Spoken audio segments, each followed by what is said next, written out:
یہ بات ذہن میں رہے ہمیشہ کہ رزق جو اللہ نے عطا فرما دیا ہے اس کو انسان بڑھا نہیں سکتا، رزق وہی رہنا ہے، ہاں لیکن ایک طریقہ ہے، ایک عمل ہے جو انسان کرے تو اللہ اس کے رزق کو بڑھا دیتا ہے۔ اللہ اس پر قادر ہے، جب چاہے جس کے رزق کو چاہے جتنا چاہے بڑھا دے۔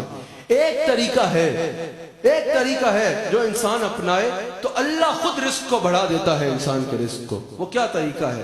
حضرت موسیٰ علیہ السلام، اللہ سے ہم کلام ہوتے، ایک شخص حضرت موسیٰ علیہ السلام کو روکا، غریب آدمی تھا، مشکل سے کھانا پینا پورا کرتا تھا، کہا کہ آپ اللہ سے کلام کرتے ہیں، اب جب آپ اللہ سے ہم کلام ہونا تو میری ایک فریاد کیجئے گا، آپ میرے نبی ہیں، میں آپ کا امتی ہوں، آپ میری حاجات اللہ تک پہنچائیے گا، میری عرض کیجئے گا کہ اللہ نے جو میرا مقسوم لکھ رکھا ہے نا، ٹکڑوں ٹکڑوں میں مجھے دیتا ہے، کچھ آج دے دیا، کچھ کل دے دیا، اس طرح کر کے ٹکڑوں میں دیتا ہے، وہ رزق اللہ مجھے ایک ہی بار میں سارا دے دے۔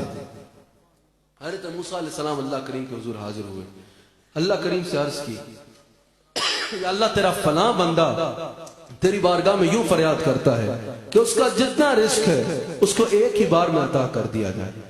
اللہ کا نبی اللہ کے حضور وسیلہ بنے کسی کی فریاد اللہ کا نبی اللہ کے حضور سفارش کرے، یہ کیسے ممکن ہے کہ اس کی دعا رد ہو جائے؟ جب حضرت موسیٰ علیہ السلام نے عرض کی، اللہ نے عرض کو قبول فرما لیا۔ اگلے دن حضرت موسیٰ علیہ السلام اس کے دروازے سے گزرے تو دیکھا کہ اناج کا ڈھیر لگا ہے اس کے دروازے پہ۔ حضرت موسیٰ علیہ السلام نے اللہ کا شکر کیا کہ اللہ نے میری سفارش کو، میری فریاد کو پورا فرمایا اس شخص کے حق میں۔ اگلے دن جب حضرت موسیٰ اس سے اگلے دن وہاں سے گزرے تو دیکھا کہ وہ اناج کا ڈھیر دگنا ہوا ہے۔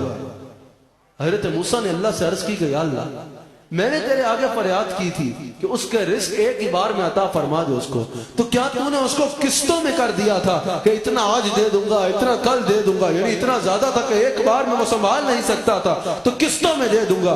اللہ کریم نے فرمایا نہیں موسیٰ، میرا کلیم مجھ سے کوئی کہے آپ میرے آگے کسی کی سفارش کرو اور میں اس کو ٹال دوں، یہ کیسے ممکن ہے؟ جب آپ نے کہا اسی وقت میں نے اس کا سارا رزق اس کے دروازے پہ میرے حکم سے پہنچ گیا تھا۔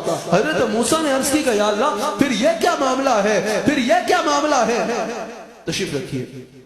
حضرت موسیٰ علیہ السلام نے عرض کی کہ یا اللہ پھر یہ کیسے ممکن ہوا؟ حضرت موسیٰ علیہ السلام نے عرض کی کہ یا اللہ پھر یہ کیسے ممکن ہوا کہ جب میں اگلے روز وہاں سے گزرا تو وہ مال دگنا ہو چکا تھا، پہلے روز جتنا مال موجود تھا اگلے روز وہ مال دگنا ہو چکا تھا۔ اللہ کریم نے فرمایا موسیٰ اس نے تجارت کسی اور سے نہیں کی، اس نے تجارت مجھ سے کی۔ اگر وہ چاہتا تو الٹی چالیں بھی کھیل سکتا تھا، وہ سوچتا کہ اس رزق کو وہ دنیا سے تجارت کر کے شاید بڑھا لے، اس کو جو ہے وہ غلط انداز میں استعمال کر کے شاید بڑھا لے، اس کو دنیا میں انویسٹ کر کے وہ اس مال کو بڑھا لے، لیکن اس کو یہ یقین تھا جو رزق اللہ نے لکھا ہے اس کو کوئی بڑھا نہیں سکتا۔ وہ بندہ اچھا تھا، اس نے میرے سے ہی تجارت شروع کر دی، اس نے اعلان کر دیا میرے علاقے میں جو غریب بستا ہے آج اللہ نے مجھے بہت دیا ہے میرے دروازے سے لے جائے۔ جب اس نے میری مخلوق کو دینا شروع کیا اس نے مجھ سے تجارت شروع کر دی۔ اللہ نے فرمایا اب میری شان کے شایع نہیں ہے کوئی مجھ سے تجارت کرے اور بھوکا مر جائے، اب جب تک وہ زندہ ہے اس کے دروازے سے اناج ختم نہیں ہوگا، اس کے دروازے سے رزق ختم نہیں ہوگا۔